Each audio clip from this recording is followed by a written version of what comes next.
My name is Alice and I'm 26. I just hung up the phone with my mother, who spent 20 minutes explaining why I should be grateful they're finally acknowledging my existence. Harvard called looking for their most successful alumna, and suddenly I'm family again. Funny how success has a way of making invisible children visible, isn't it? But let me back up, because you need to understand how spectacularly my family failed me before you can appreciate how perfectly I'm about to fail them right back. Where are you watching from today? Drop your location in the comments below and hit that like and subscribe button if you've ever felt completely invisible in your own family. You'll definitely want to stick around for what happened next. The call came on a Tuesday morning while I was reviewing quarterly reports in my corner office at Goldman Sachs. Yes, that Goldman Sachs. The irony wasn't lost on me that the family who spent years calling me a boring bookworm was now tracking me down through the most prestigious investment bank in the country. I'm sure they Googled me first, just to make sure I was worth their time. Alice? It's Mom. Her voice carried that artificially sweet tone she reserved for asking favors, like when she needed someone to house sit while they took my siblings on vacation without me. We have wonderful news. Harvard called this morning. Harvard? My alma mater. The place I graduated valedictorian 5 years ago while my family was at a pool party because, and I quote, graduations are boring. But more on that delightful memory later. They're looking for their most successful alumna to give the commencement speech this year. Apparently you're quite accomplished. The way she said accomplished made it sound like she'd just discovered I could tie my own shoes. I set down my pen, watching Manhattan traffic crawl past my 42nd floor window. The same window I'd never mentioned to them, because why would I? They'd never asked about my office, my job, or my life in general. And they called you because? I already knew the answer, but I wanted to hear her say it. Well, they couldn't reach you directly. They tried your old number, and when that didn't work, they contacted us as your emergency contact from your student records. At least she was being honest about this part. Novel approach for her. The silence stretched between us like the 5 years of non-communication that had preceded this call. Alice, sweetie, we've always been so proud of you. We've always known you were destined for greatness. I actually laughed out loud at that one. My assistant glanced through the glass wall of my office, probably wondering if I'd finally snapped under the pressure of managing billion-dollar portfolios. If only she knew the real source of my amusement was my mother's attempt to rewrite 26 years of history in a single sentence. Always, Mom? Really? I couldn't keep the amusement out of my voice. Because I have some very different memories of my childhood. Now, Alice, don't be dramatic. You know we've always supported your education. Supported. That's a creative way to describe actively discouraging someone from pursuing their goals, but I'll give her points for creativity. Actually, I'd love to discuss that support. But first, why don't you tell me what Harvard really wants? Because in my experience, when my family suddenly contacts me after years of silence, they want something. And it's never my sparkling personality thereafter. Let me take you back to where this all started, because my mother's sudden pride feels a lot less heartwarming when you know the full story. And trust me, once you hear it, you'll understand why I'm not exactly rushing to plan a family reunion. Growing up in suburban Massachusetts, I was the family disappointment who had the audacity to excel at things that didn't matter to them. While my older brother Jake coasted through high school with C averages, and my younger sister Emma focused on perfecting her social media presence, I spent Friday nights with textbooks and Saturday mornings at academic competitions.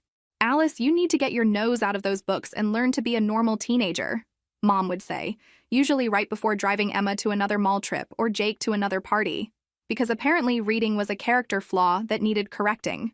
The family jokes started early. Look, it's our little robot, Dad would announce when I'd ask for quiet time to study. Beep beep, does not compute fun. Jake would laugh and add his favorite nickname, Professor Buzzkill. Even Emma, 4 years younger, learned to roll her eyes when I'd try to help her with homework. God, Alice, you're so weird. Why can't you just be normal? Normal. That became their favorite weapon against me. When I won the state science fair at 16, they were at Jake's baseball game. Not even a championship. Just a regular Tuesday afternoon game. When I received a summer scholarship to a prestigious academic program at Harvard, they were busy planning Emma's Sweet 16 party. The pattern was so consistent you could set a watch by it, and trust me, I started keeping track. Call it my first research project in family dysfunction. Your siblings need our attention more, Dad would explain during our rare one-on-one conversations, which usually happened when he needed me to watch Emma while they went to Jake's games. You're self-sufficient. You don't need us. Self-sufficient.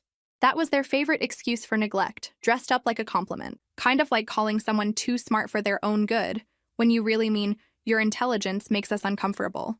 I learned early that asking for help was pointless.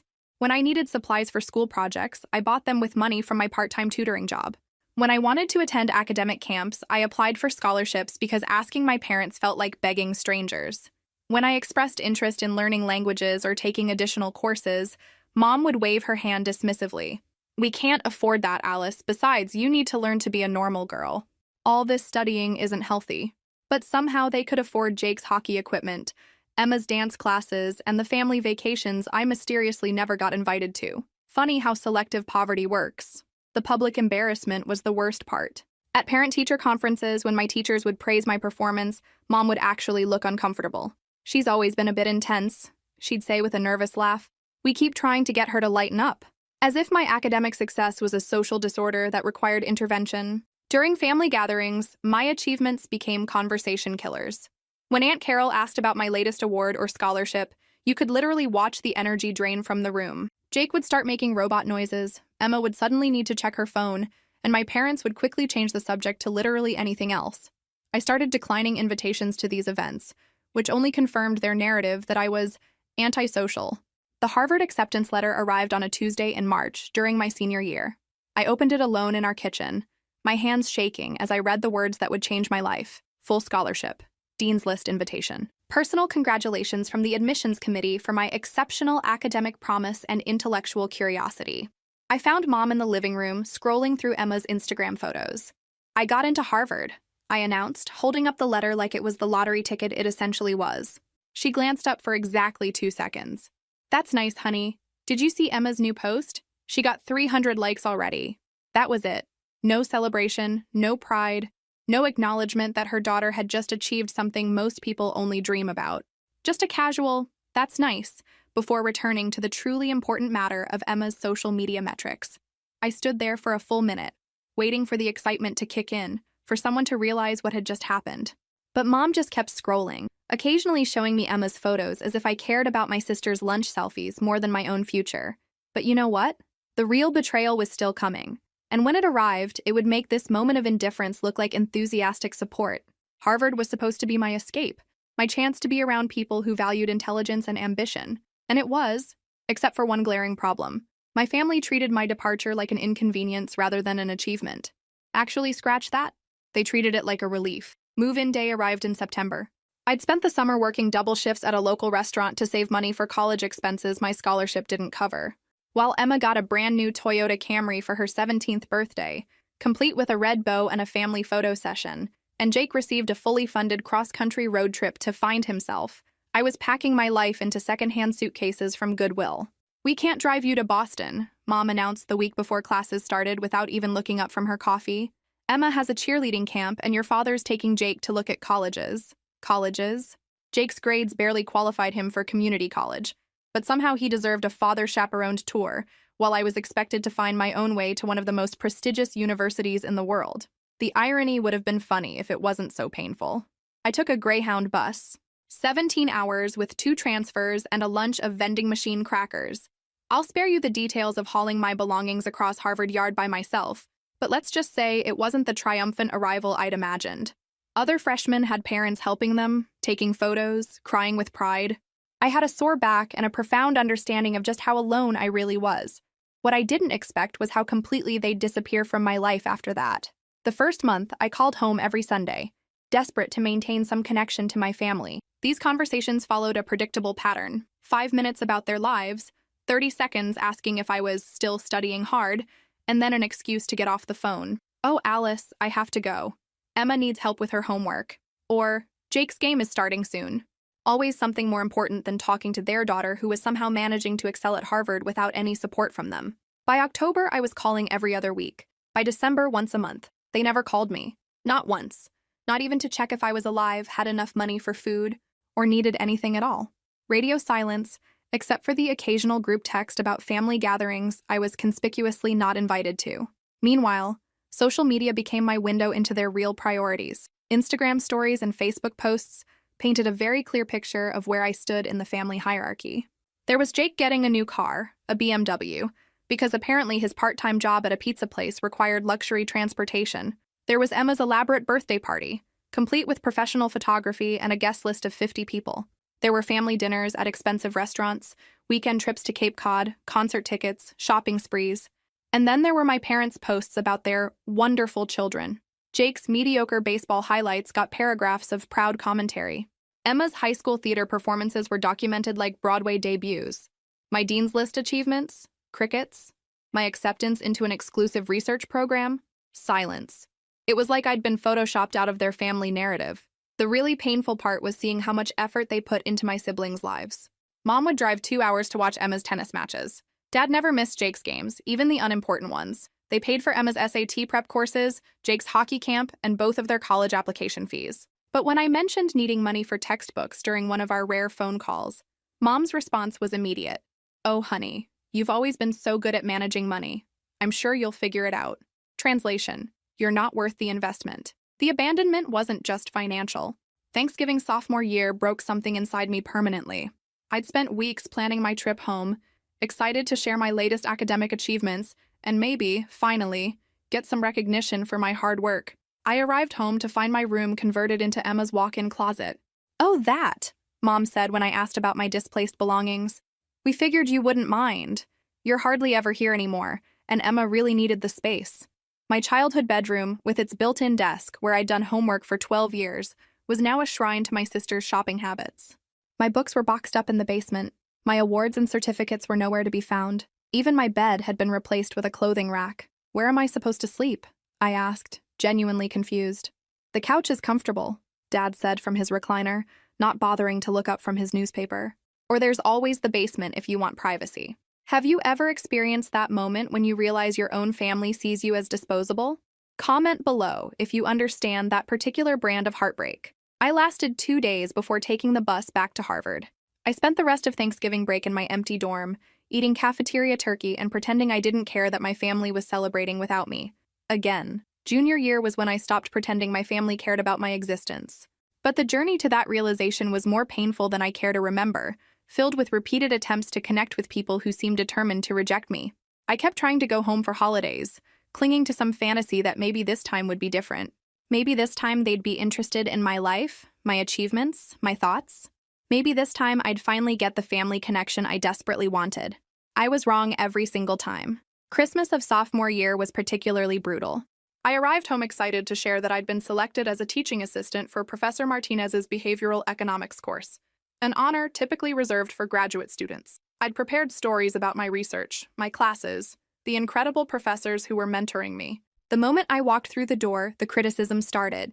"Oh, Alice," Mom said, looking me up and down with obvious disapproval. "What are you wearing? That sweater makes you look so serious. And your hair? When's the last time you did something fun with it?"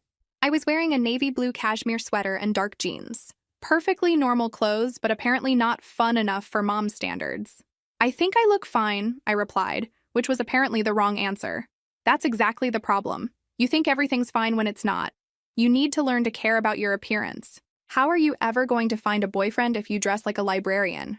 Because naturally, finding a boyfriend was more important than the fact that I was excelling at one of the world's most prestigious universities. The worst part was how they treated my speech.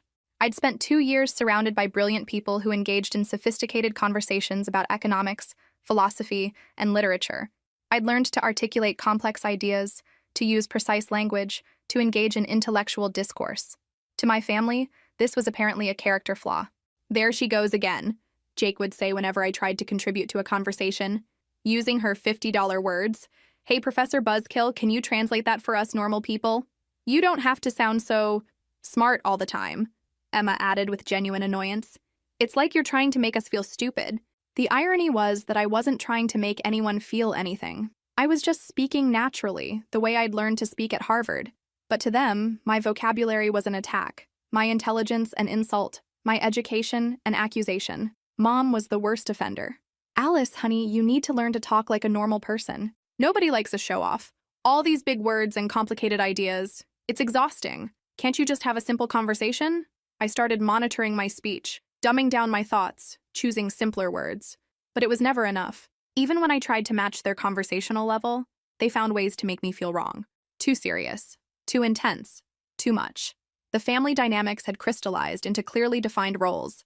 Jake was the golden boy whose potential everyone had to nurture and protect, despite the fact that his potential seemed to involve drinking beer and playing video games. Emma was the social butterfly who needed constant support and validation for her increasingly superficial pursuits. And I was the family weirdo whose presence disrupted their comfortable dynamic. During holiday gatherings, when relatives asked about college, Jake and Emma would share entertaining stories about parties and friends and campus drama.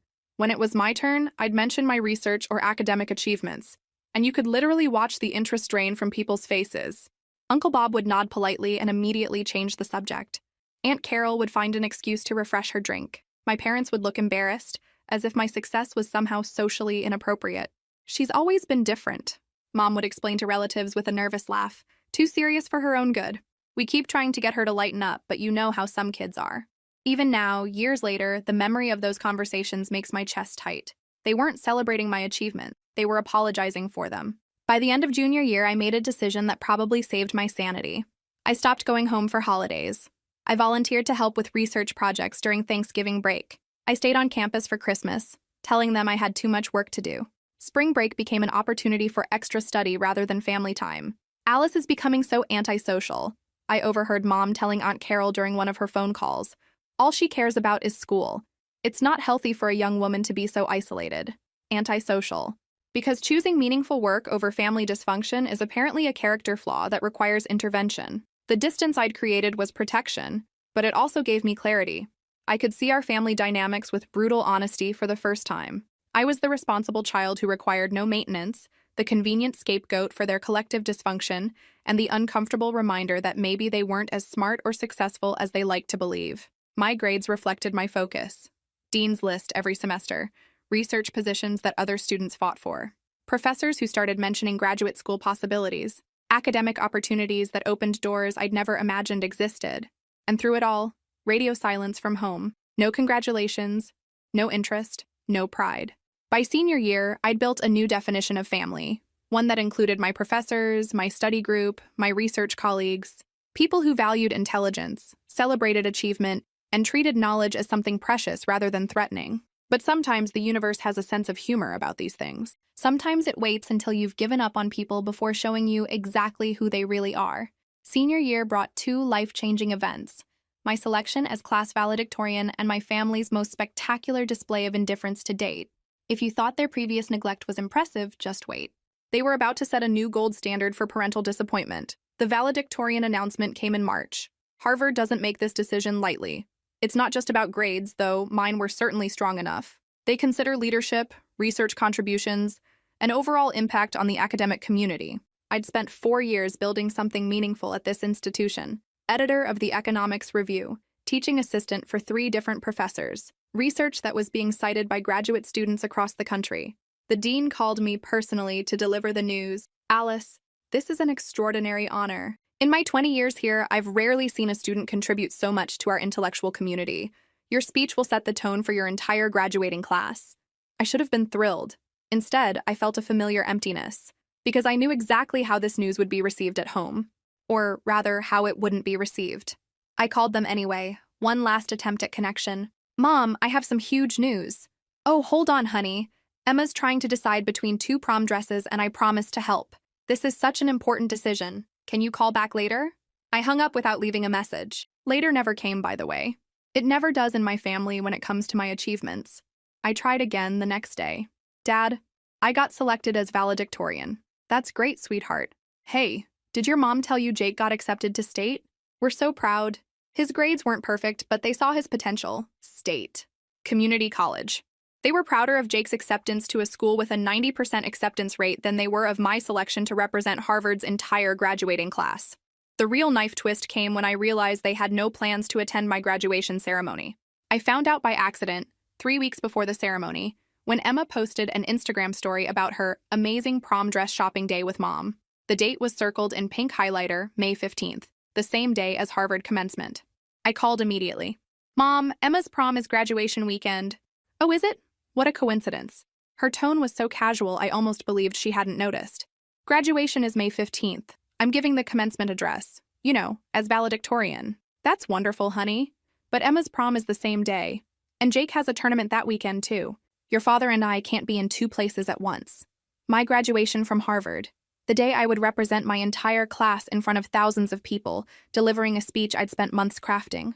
the culmination of 4 years of work that had transformed me from a neglected teenager into a confident young woman. And they were choosing my siblings' routine high school events instead. Graduations are just ceremonies, Dad added when I expressed disappointment. The important thing is the degree. You'll get that either way. Besides, you've never needed us there before. Never needed them. Their favorite excuse, dressed up like independence when it was really abandonment. But the humiliation wasn't finished yet. 2 weeks before graduation, I realized I needed something to wear for the ceremony. Something special for the most important day of my academic life. Mom, I need help finding a dress for graduation. Something appropriate for giving the speech. Oh, Alice, we just don't have the money right now. Jake's tournament requires new equipment, and Emma's prom dress was more expensive than we planned. You understand?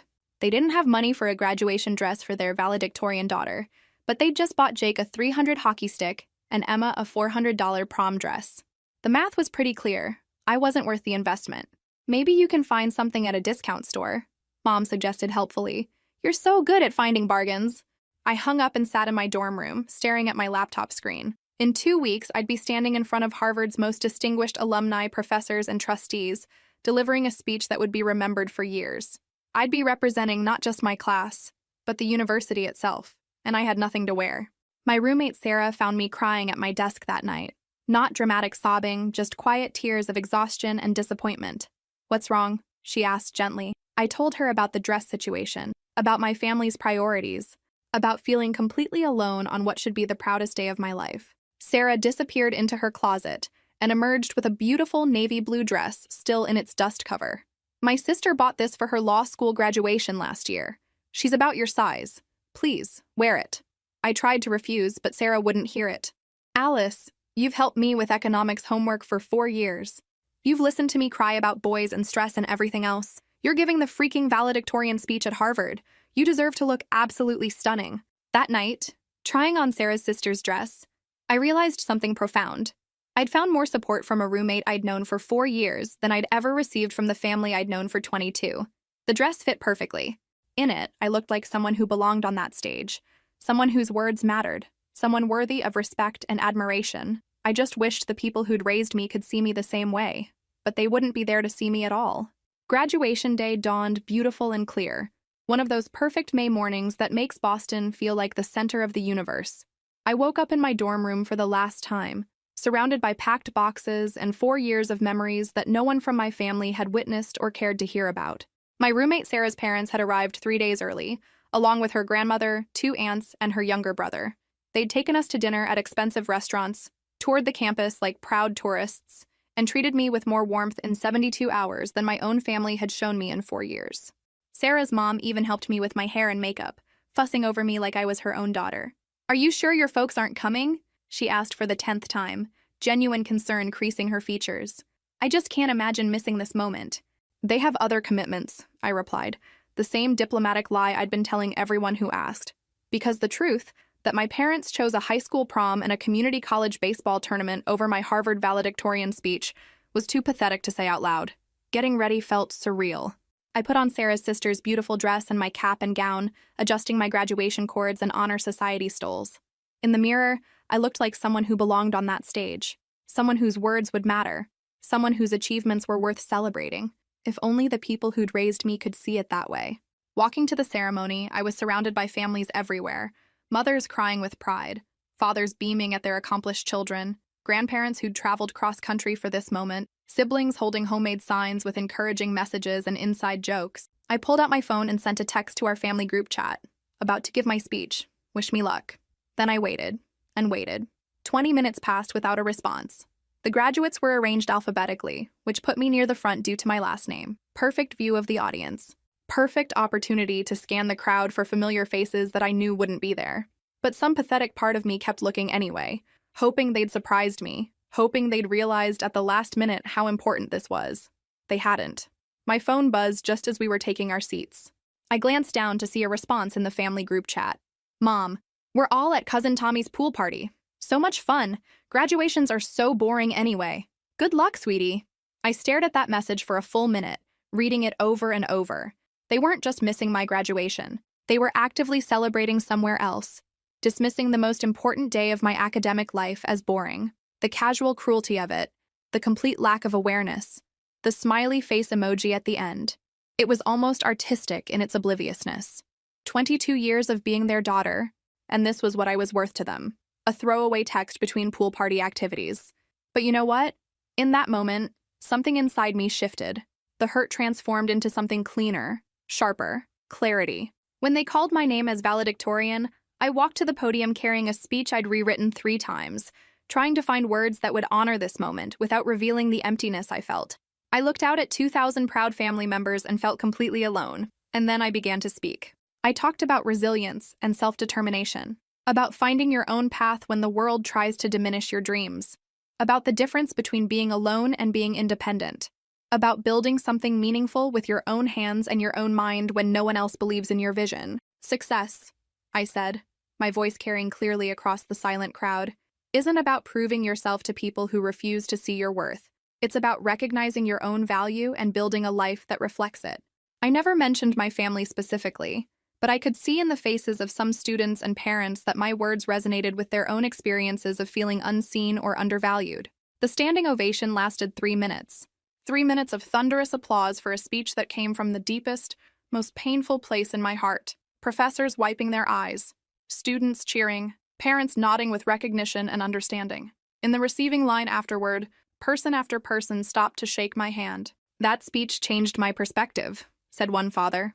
My daughter needed to hear those words, said another. A professor emeritus told me it was the most powerful commencement address he'd heard in 40 years. But my phone stayed silent. No congratulations from the people whose opinion had once mattered most to me. That night, at the graduation dinner Sarah's family had insisted on including me in, her father raised his glass for a toast. To Alice, he said, for reminding us all that the strongest people are often those who've learned to stand on their own. Your family should be incredibly proud. Should be. Should. Those words echoed in my mind as I finally checked my phone later that evening. Still nothing from my family. Not a single message acknowledging my speech, my achievement, or my existence. But I did have 17 missed calls from Goldman Sachs, McKinsey, and other firms who'd heard about my speech and wanted to discuss employment opportunities. Apparently, some people recognized value when they saw it. That night, lying in my childhood bed for what I knew would be the last time, I made a decision that probably saved my sanity and definitely changed my life. I was done. Done trying to earn love that would never come. Done accepting crumbs of attention while watching them feast on my siblings' mediocrity. Done pretending that blood relations meant anything when there was no actual relationship to speak of. From now on, I would build my life with people who chose to be in it, not people who felt obligated to tolerate me. And you know what? That decision felt like the first breath of fresh air I'd taken in 22 years. After graduation, I had 7 job offers waiting for me. Goldman Sachs was the most prestigious, but there were also opportunities at McKinsey, 2 different tech startups, and a think tank in Washington, D.C. Not bad for someone whose family couldn't be bothered to watch her graduate, if I do say so myself. The Goldman Sachs offer was extraordinary. 6-figure starting salary, signing bonus, and a fast track to one of the most competitive training programs in finance. The kind of opportunity that most Harvard graduates would kill for. The kind of news that normal families would celebrate with champagne and proud phone calls to relatives. I accepted the offer without consulting anyone. Why start now? The funny thing was, for the first week after graduation, I kept expecting someone from my family to ask about my plans. Surely they'd be curious about where their freshly graduated Harvard valedictorian daughter was planning to go with her life. Surely someone would want to know if I'd found a job, where I was living, whether I needed help with the transition. Nope. Radio silence. Complete and utter indifference to my future plans. Meanwhile, their social media feeds were full of updates about Jake's community college orientation and Emma's summer internship at a local boutique. Photos of family dinners I wasn't invited to, weekend trips I wasn't included in, group texts I wasn't part of.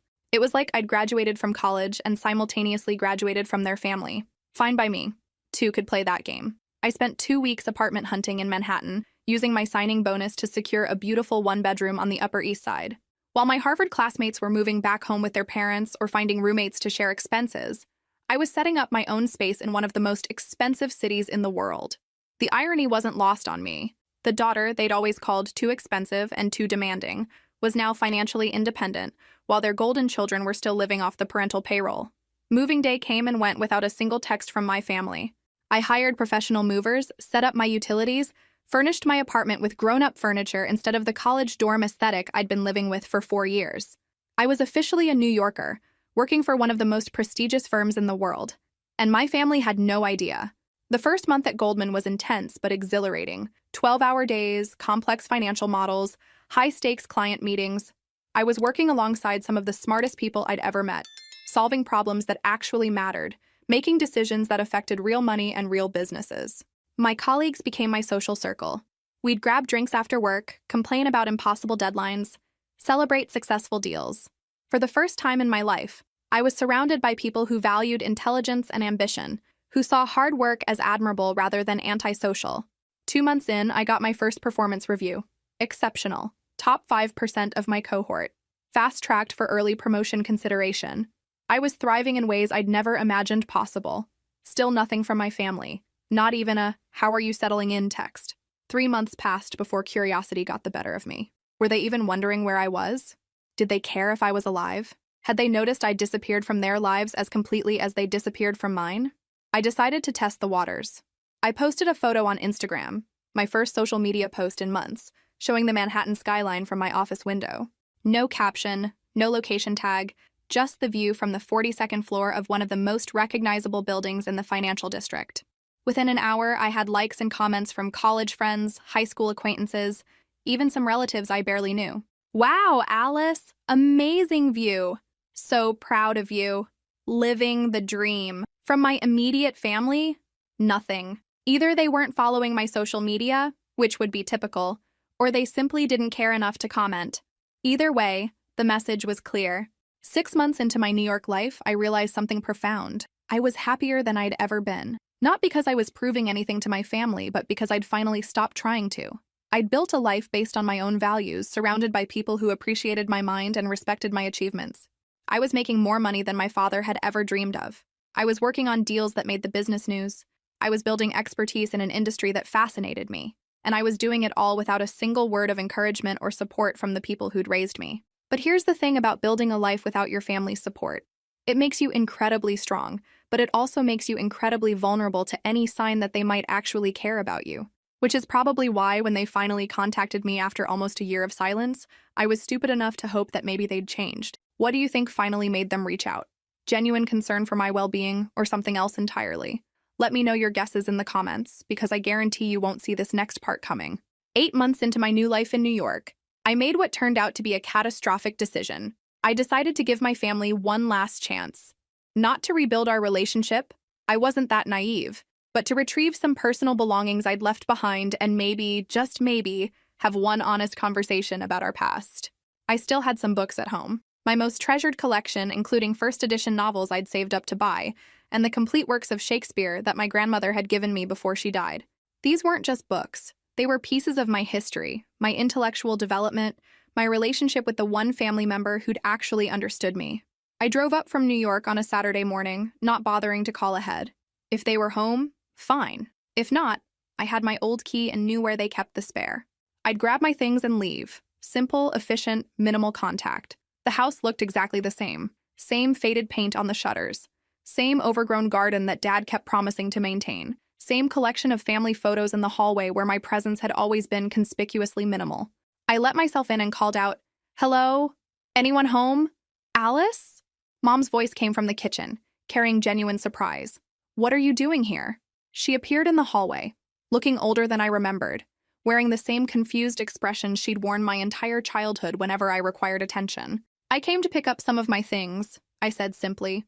"My books, mainly. The ones I left in my old room." Mom's face did something complicated. A micro-expression that lasted maybe half a second, but I caught it. Guilt? Panic? Hard to tell. "Oh," she said carefully. "About that? I thought you knew." A cold feeling settled in my stomach. Knew what? We had a yard sale a few months ago. To raise money for Emma's wedding. We sold some old things that weren't being used anymore. What old things? Just books, mostly. Some furniture. Things that were taking up space. The words hit me like a physical blow. "You sold my books? Just the ones you left behind, honey. We figured if they were important to you, you would have taken them to college." I stared at her, processing this information. They'd sold my books. My grandmother's Shakespeare collection, my first edition Austen novels, the poetry books I'd annotated in high school, the philosophy texts that had shaped my thinking. "Mom," I said slowly, "those were my most treasured possessions. The Shakespeare set was from Grandma, Some of those books were irreplaceable. Well, you should have said something. Her tone was defensive now, as if this was somehow my fault. How were we supposed to know they were important? They were just sitting there collecting dust. Just sitting there, collecting dust. 22 years of my life, and my mother had just described my most precious belongings as dust collectors. How much did you get for them? I asked, though I already knew the answer would make this worse. Oh, not much. Maybe $50 for the whole lot. Books don't sell well at yard sales. $50. My grandmother's final gift to me, my carefully curated personal library. Years of intellectual growth and discovery. Sold for the equivalent of a dinner out. We put the money toward Emma's engagement party, Mom continued, apparently not recognizing the magnitude of what she'd just confessed. She was so happy with how it turned out. That was it. The final straw.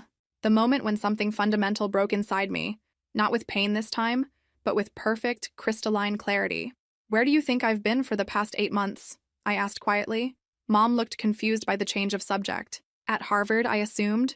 Or maybe you moved back to Boston? I live in New York now. I work for Goldman Sachs.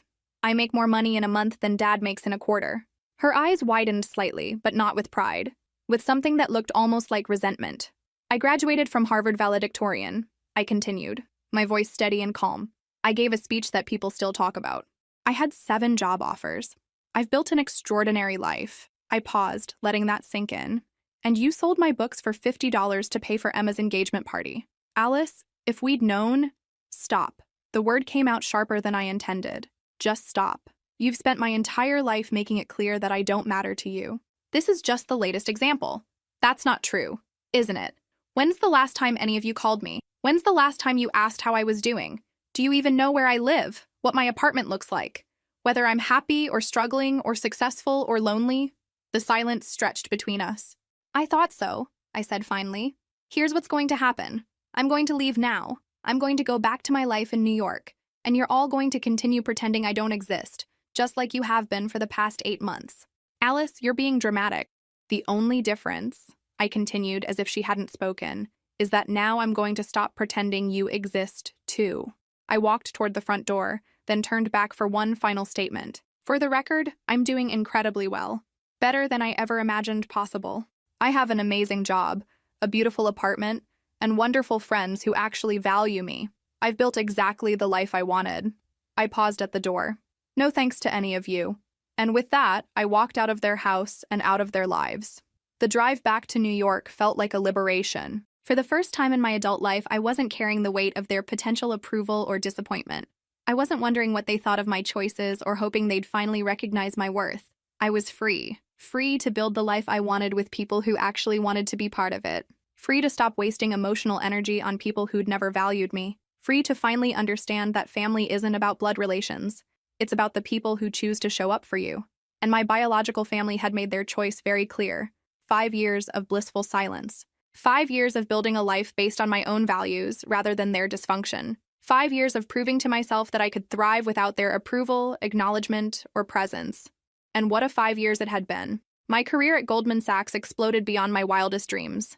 I was promoted twice, managed portfolios worth hundreds of millions of dollars, and earned recognition as one of the most promising young analysts in the firm. My colleagues respected my intelligence, my clients trusted my judgment, and my superiors saw me as partnership material. I bought a stunning apartment on the Upper East Side. Not just the 1-bedroom I'd started with, but a genuine 2-bedroom with hardwood floors, crown molding, and a view of Central Park. I furnished it with beautiful pieces I'd chosen myself, art that spoke to me, books that reflected my interests rather than what someone else thought I should read. I traveled to places I'd dreamed about since childhood. Tokyo for business, Paris for pleasure, the Greek islands for my 30th birthday.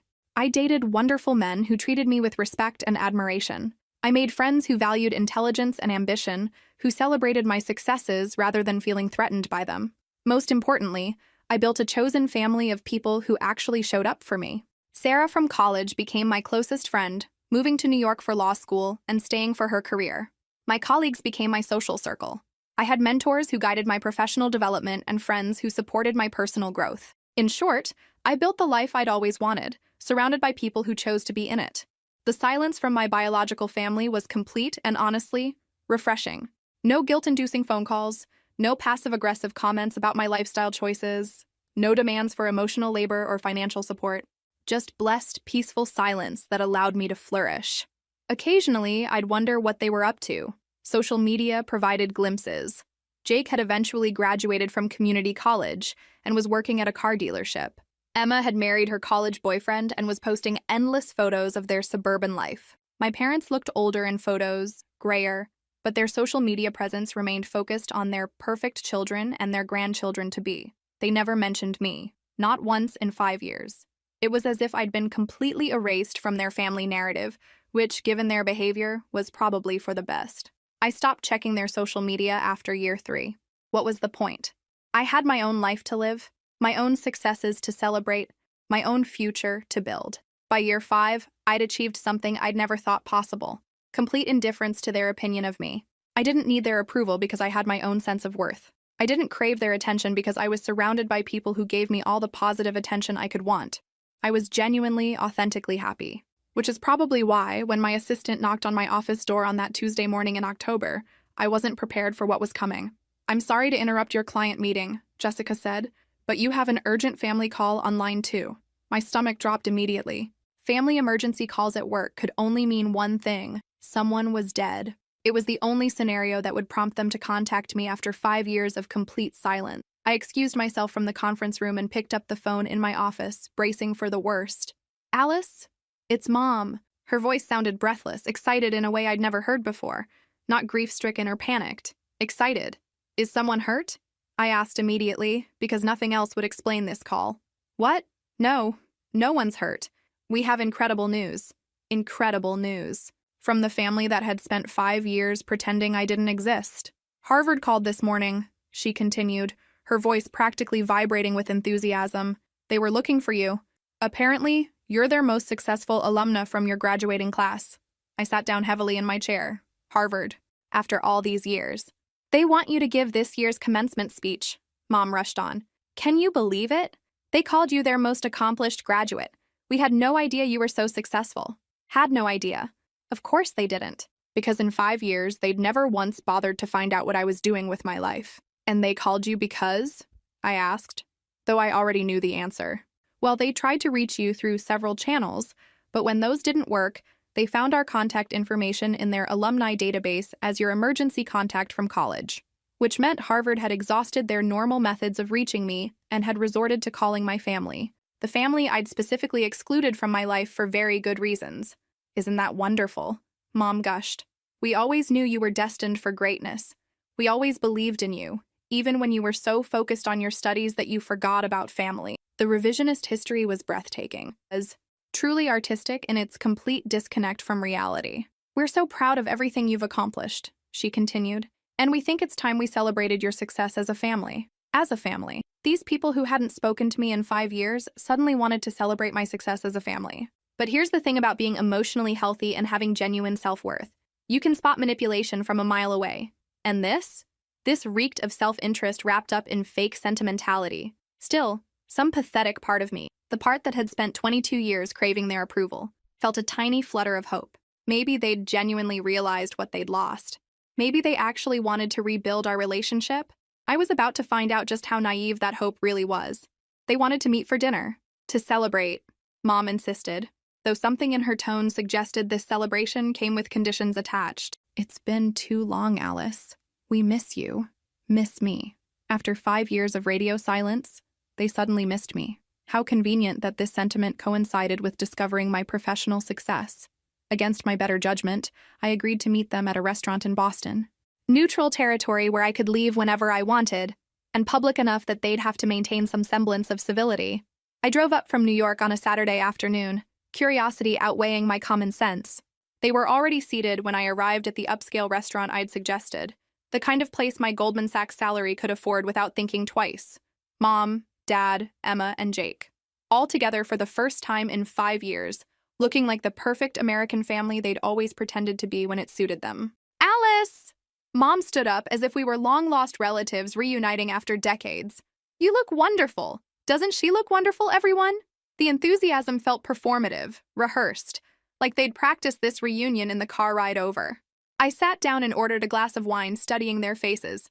Dad looked uncomfortable, shifting in his seat and avoiding direct eye contact. Jake seemed bored, checking his phone periodically. Emma kept staring at my clothes, my jewelry, my watch, probably calculating how much everything cost. Only Mom maintained the theatrical excitement. So, Dad began after the obligatory small talk about my apartment and commute. This Harvard speech is quite an honor. It is, I agreed, taking a sip of wine that probably cost more than their entire meal. We've been telling everyone, Emma added, suddenly animated. My friends are so impressed that my sister is Harvard's most successful graduate. I had no idea you were so accomplished.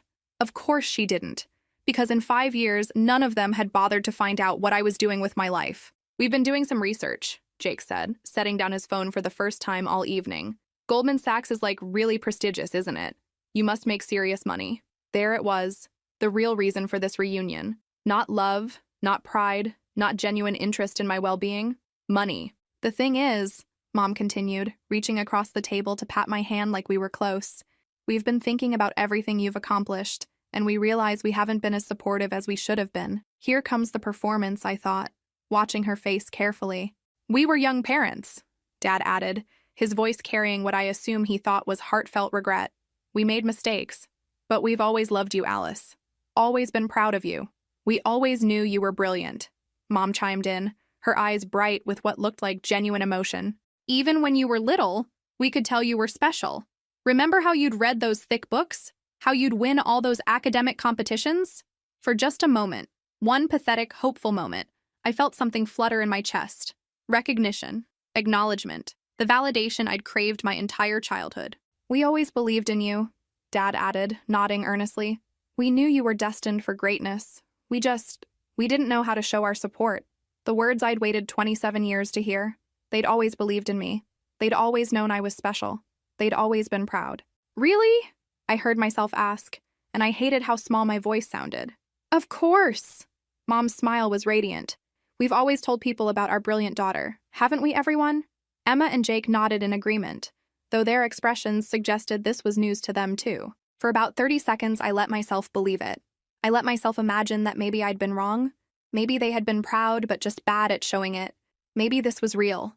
And then Mom delivered the line that shattered that fantasy completely. Now that you're so successful, she said, her voice taking on a different tone, we think it's time for you to give back to the family that invested so much in you. It's time to show some gratitude for everything we did to help you get where you are. The words hit me like a slap across the face. Investment. Gratitude. Give back. What exactly are you asking for? I said, my voice flat. They exchanged glances around the table, clearly having rehearsed this part too. Well, Dad began carefully. Jake is thinking about graduate school, but student loans are so expensive these days. And Emma and David want to buy a house, Mom added. But they need help with the down payment. Your father and I are getting older, Mom continued, and retirement planning is challenging. We've sacrificed so much over the years. I stared at them, processing what was happening. They'd lured me here with fake pride and manufactured affection, then immediately moved to the real agenda. My money. You invested in me, I repeated slowly. Of course we did, Mom said, her voice taking on a defensive edge. We drove you to school every day. We encouraged your studying. We supported your education. We believed in you when no one else did. The revisionist history was so outrageous it was almost impressive. They'd turned years of neglect into sacrifice, indifference into support, abandonment into investment. We never asked for anything back then, Dad added, because you were just a child. But now you're successful, and family helps family. Family helps family. From the people who'd spent 5 years pretending I didn't exist. I started laughing. Not the polite chuckle you give at a mildly amusing story, but genuine, from the belly laughter that made other diners turn to look at our table. What's so funny? Emma asked, looking genuinely confused. You, I said, still laughing. All of you. This whole performance. Their confident expressions began to falter. My laughter filled the restaurant, drawing stares from other diners and making my family look increasingly uncomfortable. But I couldn't stop. The sheer audacity of what they were attempting was almost artistic in its brazenness. You invested in me, I repeated, wiping tears from my eyes. That's absolutely fascinating. Let me share some memories of your investment. Their confident expressions were cracking, uncertainty creeping in around the edges. When I needed supplies for school projects, I bought them with money from my tutoring job because asking you was pointless. When I wanted to attend academic camps, I applied for scholarships because you couldn't be bothered to support my interests. When I got into Harvard, Harvard. You couldn't even manage basic enthusiasm. Alice, that's not how we remember it, Mom said weakly, her theatrical warmth beginning to evaporate. Oh, I'm just getting started, I continued, my voice remaining calm while my words grew sharper. Let me tell you how I remember your investment. I remember taking a Greyhound bus to Harvard because driving me was inconvenient. I remember eating vending machine crackers for lunch because family activities didn't include me. Dad shifted in his seat, avoiding eye contact. I remember spending every holiday alone at college because coming home meant being criticized for how I dressed, how I spoke, how I dared to use big words that made you uncomfortable. I remember my siblings calling me Professor Buzzkill, and my mother telling me I needed to be more normal, less intense, less myself. Emma was staring at her plate now, probably remembering her own participation in making me feel unwelcome. But here's my favorite memory, I said, leaning forward slightly. Graduation day. The day I was selected to represent my entire Harvard class as valedictorian. Where were my devoted, supportive parents who had always believed in me? The silence at our table was deafening. That's right. You were at Cousin Tommy's pool party because, and I quote, graduations are so boring. I stood on that stage, representing one of the world's most prestigious universities, and gave a speech to 2,000 people while my family was splashing around in a swimming pool because my achievements were too tedious to witness. Mom's hand fluttered to her throat, a nervous gesture from my childhood. And after I graduated, I continued, when I moved to New York to start my career at Goldman Sachs, did any of you call to see how I was doing? Did anyone ask if I needed help settling in? Did anyone show even passing interest in my life? Jake was now actively scrolling through his phone, probably wishing he could disappear into it entirely. 5 years, I said, holding up my hand. 5 years of complete silence. No birthday calls, no holiday texts, no how are you doing check-ins. Nothing. Until today, when you discovered my success could benefit you financially. We never helped you because you never needed us, Dad said desperately, trying to salvage their narrative. You were always so independent, so self-sufficient. You're absolutely right, I said with a smile that felt sharp as a knife. I never needed you, because you made it very clear from early childhood that needing you was pointless. I learned to be self-sufficient because you gave me no other choice. But we're family, Emma said quietly, speaking for the first time since the conversation had turned serious. No, I said firmly. Family doesn't treat each other the way you treated me. Family doesn't ignore their children for years and then show up demanding gratitude and money. Family doesn't sell someone's most treasured possessions for $50 to fund a party. Mom's eyes widened. She'd forgotten about the books. Oh yes, I said, noting her expression. I know about my grandmother's Shakespeare collection, sold at a yard sale for $50 to help pay for Emma's engagement party. My most precious belongings, including the last gift from the only family member who ever truly loved me, traded for pocket change. The restaurant suddenly felt very quiet around us. You want to know what your investment actually was? I asked, pulling out my phone. Let me show you. I opened my banking app and turned the screen toward them. Not my balance, that would have been cruel, but my recent charitable donations. This month alone, I donated more money to scholarship funds than you spent on my entire childhood. I've endowed a program at Harvard that helps first-generation college students. I've funded academic competitions for kids who, like me, find their worth in intellectual achievement rather than popularity. I put my phone away and leaned back in my chair. That's what actual investment looks like. Supporting people's dreams, believing in their potential, celebrating their achievements. You did none of those things for me. We made mistakes, Mom said, tears forming in her eyes. But they looked more like frustrated tears than genuinely remorseful ones. You made choices, I corrected. Deliberate, consistent choices to prioritize my siblings over me, to dismiss my achievements, to make me feel unwelcome in my own home, to abandon me when I needed support most. I stood up, placing enough cash on the table to cover my wine and then some. Here's what's going to happen, I announced. I will be giving that speech at Harvard, and it will be about the importance of building your own life when the people who should support you choose not to. It will be about finding strength in solitude and success in spite of the obstacles others place in your path. Mom's mouth opened as if to protest, but I held up my hand. You spent my entire life making me feel like I didn't matter. Congratulations. You succeeded so completely that I built an extraordinary life without needing your approval. I don't owe you anything except maybe a thank you. A thank you? Dad asked, looking confused.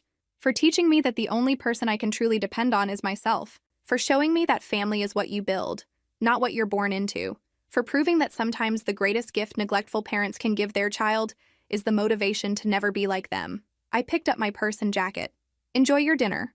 And enjoy continuing to pretend I don't exist, because that's exactly what I'm going to do with all of you. As I walked toward the restaurant exit, I heard Mom call out desperately, "Alice, wait, we can work this out." But I didn't turn around. Some bridges aren't worth rebuilding. Some relationships aren't worth salvaging. Some people don't deserve access to the life you've created without them. I had everything I needed: meaningful work, genuine relationships, and the unshakable knowledge that I'd earned every success through my own effort and determination. Most importantly, I had peace.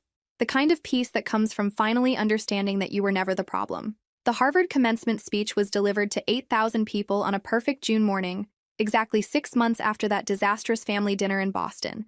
I looked out at the audience filled with proud families and felt genuinely happy for every graduate who had people there cheering for their achievements. Unlike my own graduation 5 years earlier, this time I wasn't scanning the crowd hoping to see familiar faces. I knew exactly who was in that audience. People who had chosen to be there. People who valued education and achievement. People who understood that knowledge and personal growth are gifts worth celebrating. My speech was about self-reliance and the courage to define your own worth when others refuse to see your value. I talked about the difference between being alone and being independent. I discussed the strength that comes from building something meaningful with your own hands and your own mind. Success, I told the graduating class, isn't about proving yourself to people who refuse to see your worth. It's about recognizing your own value and building a life that reflects it. It's about understanding that the family you choose is often more important than the family you're born into. I shared stories of resilience without self-pity, of triumph without arrogance. I talked about the professors who became mentors, the colleagues who became friends, the chosen family that had supported my journey in ways my biological family never could. Some of you may have parents in this audience who sacrificed everything to see you succeed, I said, watching the crowd. Cherish them. Some of you may be first-generation college graduates whose families don't fully understand your achievements but love you anyway. Honor that love. And some of you may be here today with no family support at all, having built your own foundation through sheer determination. You are not alone, and you are not less than. The standing ovation lasted longer than my own graduation speech had, but this time it felt different. This wasn't applause for personal achievement. It was recognition of a universal truth about resilience, about the human capacity to thrive despite obstacles, about the power of choosing your own path. After the ceremony, I was approached by hundreds of people. Parents who promised to do better by their own children. Students who felt inspired to pursue their dreams despite family discouragement.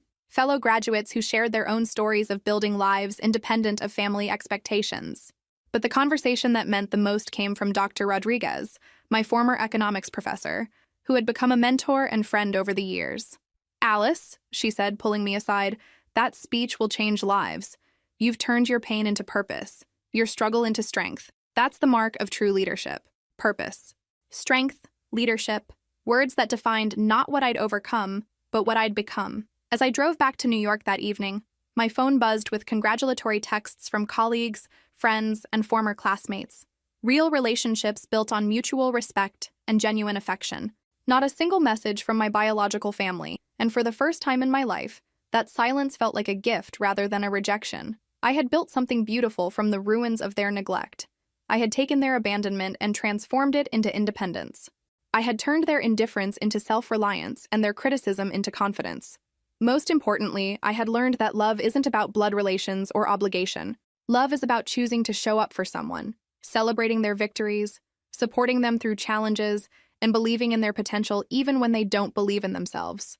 My chosen family, Sarah, my colleagues, my mentors, my friends, had given me more love and support than I'd ever received from the people who'd raised me. They'd proven that family is what you build, not what you're born into.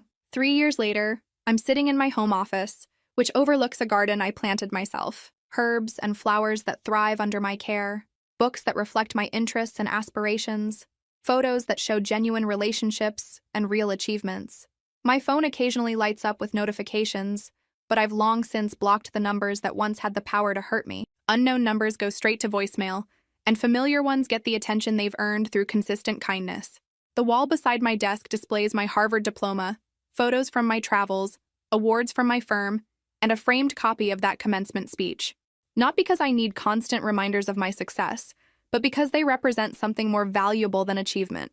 They represent the life I chose to build when I stopped waiting for permission to be myself. Sometimes people ask if I ever regret cutting ties with my family. The answer is always the same. You can't regret losing something you never really had. You can't miss support that was never offered, love that was never given, or pride that was never felt. What I have instead is something more precious: the absolute certainty that every good thing in my life was earned through my own effort, chosen by my own values, and built with my own hands. No one can take credit for my success because no one else contributed to it. I sleep well at night knowing that the woman I've become is entirely my own creation, and if that's not the greatest victory of all, I don't know what is. If this story resonated with you, make sure to like and subscribe for more stories about finding strength in unexpected places. Remember, the family you choose is often more important than the family you're born into. Sometimes the best revenge is simply living well without the people who tried to make you feel small. Sometimes the greatest victory is walking away and building something beautiful from the freedom that choice provides. Trust yourself. Build your own foundation. Choose people who celebrate your light instead of dimming it. You deserve nothing less than genuine love and authentic support. And if you can't find it where you were born, don't be afraid to create it where you choose to live.